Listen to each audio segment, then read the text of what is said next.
రమేష్ గారు చెప్పండి. ఇప్పుడు కొడాలి నాని గారు అన్ని దాంట్లో తప్పే ఉందమ్మా. ఆయన క్లియర్గా చెప్పారు, నేను సీనియర్ ఎన్టీఆర్కి అభిమానిని, నాకు రాజకీయ భిక్ష పెట్టింది సీనియర్ ఎన్టీఆర్, నాకు రాజకీయ భిక్ష పెట్టింది హరికృష్ణ, రాజకీయ భిక్ష పెట్టింది నాకు టికెట్ ఇప్పించింది జూనియర్ ఎన్టీఆర్, వారికి నేను కృతజ్ఞతాభావంతో ఉంటాను.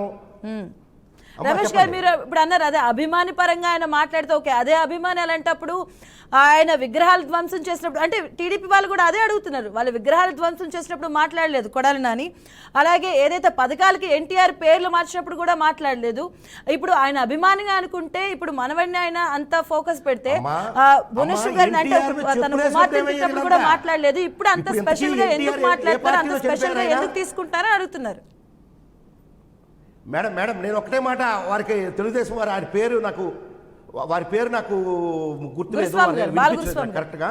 వారికి నేను ఒకటే అడుగుతున్నాను, ఎన్టీఆర్ గారు చనిపోయేసరికి ఏ పార్టీలో ఉన్నారు, మీరు ఆయనకి ఎలా గౌరవించారు, ఆయన చనిపోవటానికి కారణం ఎవరు, ఆయన పదవీచ్యుతుడు అవడానికి కారణం ఎవరు, ఆయనకి వెన్నుపూట పొడిచింది ఎవరు? మీకు అవసరం ఉన్నప్పుడు వర్ధంతులు చేస్తారు, జయంతులు చేస్తారు, దండలు వేస్తారు, మీకు అవసరం లేకపోతే ఫ్లెక్సీలు చింపుతారు, బయటికి వేస్తారు. ఇదేంటమ్మా సంస్కృతి? ఇది అవకాశవాద రాజకీయాలు కావా?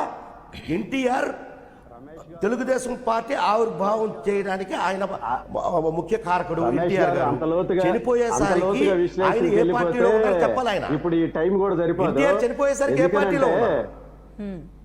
ఇప్పుడు ఎన్టీఆర్ ఎలా దిగారు, ఎలా అయ్యారనేది అందరికీ తెలిసిన నగ్న సత్యం అది. రమేష్ గారు ఎన్టీఆర్ గారు చనిపోయిన టైం ఆ పార్టీలో ఉన్నారు, కానీ తర్వాత ఐ థింక్ 2009లో అనుకుంటా కొడాలి నాని గారు మారారు పార్టీ. గురుస్వామి గారు అంతేనా? 2004లో తెలుగుదేశం పార్టీ సింబల్ మీద గెలిచాడు, 2009లో రెండోసారి గెలిచాడు, రెండోసారి గెలిచిన తర్వాత పార్టీ మారాడు. ఎన్టీఆర్ ఎన్నుకోటు పొడిస్తే 2004లో కొడాలి నాని ఎందుకు ఎమ్మెల్యే టికెట్ తీసుకున్నాడు తెలుగుదేశం పార్టీ తరఫున? తెలుగుదేశం పార్టీలో ఎందుకు గెలిచాడు? 2009 వరకు తెలుగుదేశం పార్టీలో ఎందుకున్నాడు?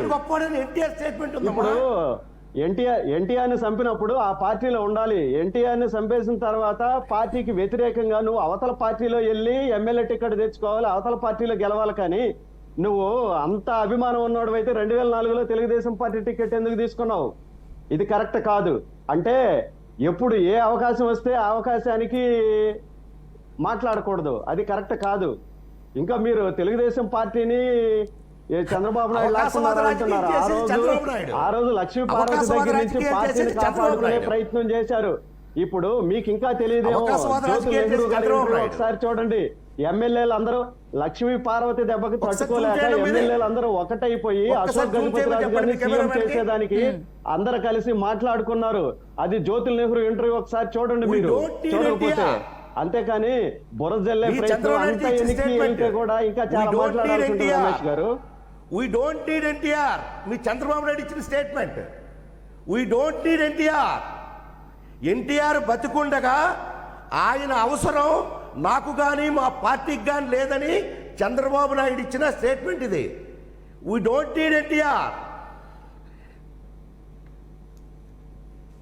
అంటే రమేష్ గారు ఏం లేదు, టీడీపీ వాళ్ళు అనేది ఫ్యామిలీలో చిచ్చు పెట్టే ప్రయత్నం, ఫ్యామిలీలో చిచ్చు పెట్టేదానికి చూస్తున్నారు. అండ్ అలాగే ఏదైతే సీఎం జగన్ ని ఆయన దృష్టిలో పడాలి, తిడితేనే టీడీపీ వాళ్ళని తిడితేనే టికెట్ ఇస్తారు అన్న నేపథ్యంలోనే కొడాలి నాని ఇదంతా చేస్తున్నారు. అవకాశవాద రాజకీయాలు చేస్తారు.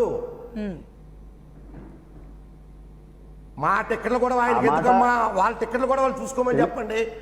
వైఎస్ఆర్ కాంగ్రెస్ పార్టీ టికెట్లు కూడా వారికి ఎందుకు? అమ్మా నేను ఒక మాట చెప్తున్నాను, మీరు వారి అవకాశవాద రాజకీయాలు వారికి ప్రక్కనుంటే ఒకలాగా ట్రోల్ చేస్తారు, వారికి వ్యతిరేకులైతే ఒకలాగా ట్రోల్ చేస్తారు. మీకు ఒక చిన్న ఎగ్జాంపుల్ చెప్తానమ్మా. ఇప్పుడు అది అవసరం కాదు. పండగల్లో మీ మహిళా జర్నలిస్టు, మీ తోటి మహిళా జర్నలిస్టు కొడాలి నానిగారితో సంక్రాంతి సంబరాలు చేస్తే వారి అఫీషియల్ పేజ్లో ఏ విధంగా ట్రోల్ చేశారో మీరు ఒకసారి గుర్తు తెచ్చుకోండి అమ్మా. అంటే వారి వైపు ఉంటే ఒకలాగా, అంటే జస్ట్ ఎగ్జాంపుల్ చెప్తున్నాను. హసీనా గారి పైన ఒక మహిళను చూడకుండా కూడా రైట్ అండి. నాగార్జున గారు, రమేష్ గారు